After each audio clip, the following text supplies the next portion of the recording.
Hello guys and welcome to musicbusiness.io.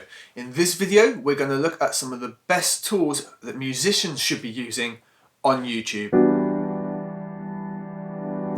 In this episode we're going to be looking at some of the tools that you should be utilizing on YouTube for your music to make sure you get successfully seen, successfully achieve the goal that you're after. Whether that's like helping an audience with a particular thing, like I do with the Unders brand, or whether that is to get people interested and engaged with your music, or perhaps it's just that you're looking to build a community. There's a set of tools that we have that's going to help us sort of collate data essentially and get a real idea of what we can do. It'll help shape our ideas, it'll give us better ideas that are more cohesive and they're what actually people are looking for. We don't take that shot in the dark. We can go and create around what's already being looked for and already going to help people.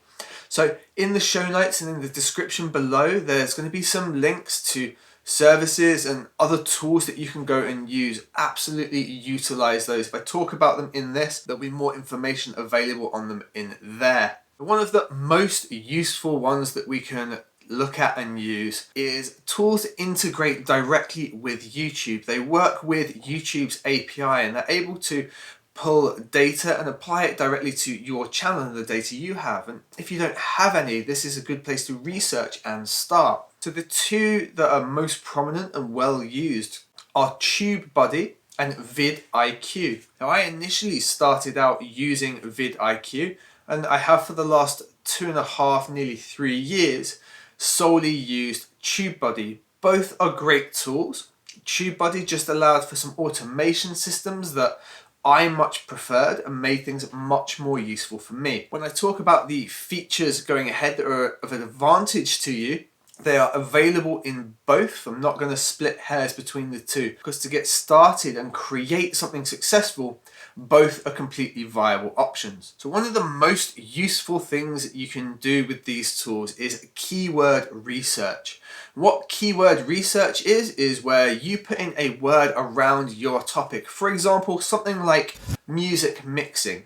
And the keyword research will give you rankings and lists of other terms that people have used. For example, music mixing, Logic Pro. So people who are looking for music production or mixing tutorials on a specific software. And you now know that that is the exact term that people are looking for that software and those terms. This can give you much greater ideas in terms of the detail you're after going for as well. For example, if you were to just look for the word mixing, mixing would give a whole host of different things. It could refer even to things like cooking channels, like mixing what? Mixing cement in terms of construction, mixing music. The term needs to become specific and we need to niche it down. And this is what we call a long tail keyword. So a keyword that has more than 3 steps to it. So mixing, music, Logic, Pro. That is a long tail keyword. It's specific and down to exactly that one thing. So if we were to just look at mixing, for example, we would see that there's incredibly high competition and that the YouTube system won't necessarily know what to put in front of certain users. If we try and rank just for that word of mixing, we have to be kind of niche and box things off. And that keyword research is incredibly useful to have a look at. The other thing these tools allow you to do is after a little bit of time, they'll be able to rank these keywords based on your channel. So I could look for a subject that I want to cover and see if there's any interest around it. And when I find the right combination of keywords and ideally a long tail, the software will tell me how likely that is to be a success for my channel based on what other people are looking for.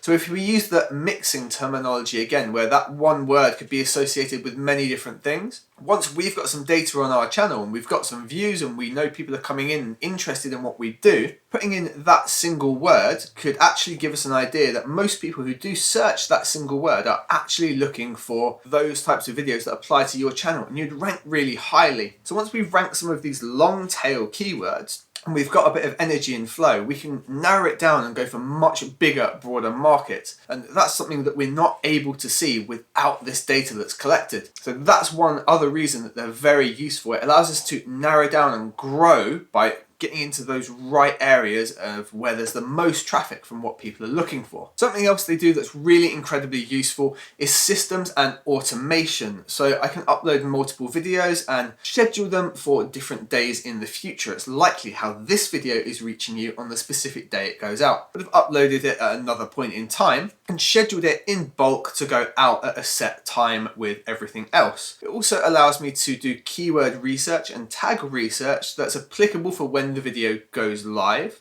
So as it goes live, all of the keywords and everything to help rank it is already there in place. Now, pretty much everything we've talked about so far is all based around SEO, search engine optimization. We want to make sure that when somebody looks for a particular thing, it arrives to them and is the correct piece of information. We're optimizing for that. Now, there's another fantastic free tool that Google uses for its advertising platform that can massively help us get into this aspect as well. So if we have a look in Google AdWords, and you will have to sign up, but it doesn't mean you have to add a card or have a paid account unless you want to advertise. We just want to use the keyword tool. And this is going to be a completely free way to do some more keyword research and look at what people are looking for and how importantly they type it into search engines like Google, because we want to rank exactly for what they're looking for and make sure that piece of content lands with that person. So in the Google AdWords tool, we have a keyword planner. We can search just some broad terms. I could, for example, search for mixing logic and a genre of music, and it's going to give me lots of long tail keywords that make combinations of those, but it will also show me the monthly traffic that people are searching for those and any other combinations that maybe I wouldn't naturally type, but somebody who perhaps doesn't know and is looking to learn would use different terminology. Really, really useful tool, and you can implement that with your keyword research in YouTube using Tubebuddy or VidIQ and really optimize down to make sure people find your content. This is one of the reasons that on the Unders brand, my other YouTube channel, it may only have around 10,000 followers, but it has in excess of 3 million views. It's a small channel, but the content is so targeted and sits perfectly with the audience I'm creating it for because I've done the research ahead of time to make sure all the content is applicable to that person. And this is the reason it's so successful. Even though it appears to be a really small channel, it actually outmaneuvers channels as much as 10 times its size. Now, another one that we can use is a website called Google Trends. Now, this is going to apply a little bit more if you're going into sort of e-commerce, selling merch, or you're very heavily into the trending music scene of things, okay? And this will let you know what celebrities are in the news, what kind of incidents have happened. If you were to go there in a minute, it's pretty much all coronavirus or COVID-19, because that is what's really heavily getting searched. The Google Trends will show you the uptrend and whether something has stagnated. So you could, for example, go and look up drum and bass, which is my genre, and see that that has just kind of flown up around when Pendulum released, like 2008, and just kind of stayed going up and down every couple of years. But other things will trend, spike really quickly and dive off. Others, you'll be able to see growing trends. If something in your niche, your market, or your area that you're looking to grow has started to get an uptrend on a particular term or a particular name or brand, absolutely look to capitalize in on that. You've got that brand, you can then do your keyword research and find something useful around it that's going to help people out. Create that content and you're in the perfect place because you know that people are currently looking for that. It's a superb position to put yourself in. So everything we've talked about so far, what it really does is help you get the right content and shape your ideas. There are some other tools out there that are very useful. And if you're not particularly a good graphic designer, it's something I've learned over the last few years, but before I was using a website called Canva, which very easily lets you build things like YouTube thumbnails, and you can put text and pictures and images and designs together very quickly and very easily. And there is a completely free version that's completely fine for you to use. You can absolutely get great thumbnails out of that. If you head over to music.io and download the free Musician's Guide to Streaming ebook I created all of the artwork and the design for that in the free version of Canva. So you can see what it can really do there. And you can also download some really useful free content, especially if you've already got music released and you're looking to grow your streaming revenue fantastic bit of resource for you there.